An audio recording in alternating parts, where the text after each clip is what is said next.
ಸಂವಿಧಾನ ಶಿಲ್ಪಿ doctor B R Ambedkar ಅವರ 136ನೆಯ ಜಯಂತಿಯ ಪ್ರಯುಕ್ತ ಆಯೋಜನೆ ಮಾಡಲಾದಂತಹ ಪೂರ್ವಭಾವಿ ಸಭೆಗೆ ಹೌರಾ ತಾಲೂಕಿನ ವಿವಿಧ ಇಲಾಖೆಯ ಅಧಿಕಾರಿಗಳು ಗೈರಾಗಿದ್ದು ಅಂಬೇಡ್ಕರ್ ಅನುಯಾಯಿಗಳು ಸಭೆಯನ್ನ ಬಹಿಷ್ಕಾರ ಮಾಡಿದ್ದಾರೆ.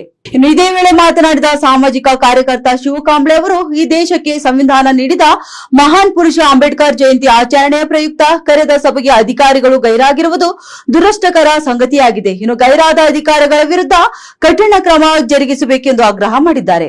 Symbol of knowledge doctor Baba Saheb Ambedkar ಅವರ 134ನೇ ಜನ್ಮದಿನ ಒಂದು ಜಯಂತಿ ನಿಮಿತ್ತವಾಗಿ ತಾಲೂಕಾ ಆಡಳಿತ ಒಂದು ಪೂರ್ವಭಾವಿ ಸಭೆ ಕರೆಯಲಾಗಿತ್ತು.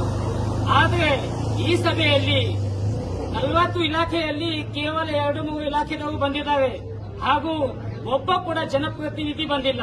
ನಾಚಿಕೆಗೀಡ ಪ್ರಶ್ನೆ ಏನೆಂದರೆ ಅವರಾದೊಂದು ಮೀಸಲ ಕ್ಷೇತ್ರ, ವರಿಷ್ಠ ಜಾತಿ ಅಂತ ಬಾಬಾ ಸಾಹೇಬರ ಅನ್ನವನ್ನು ತಿಂದಿ ಈ ಸಭೆಗೆ ಹಾಜರಾಗುತ್ತಿಲ್ಲ. ಇದು ಒಂದು ದುರ್ಭಾಗ್ಯ.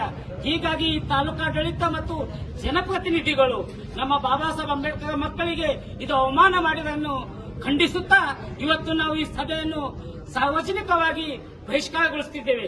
ಜೈ ಭೀಮ್, ಜೈ ಸಂವಿಧಾನ.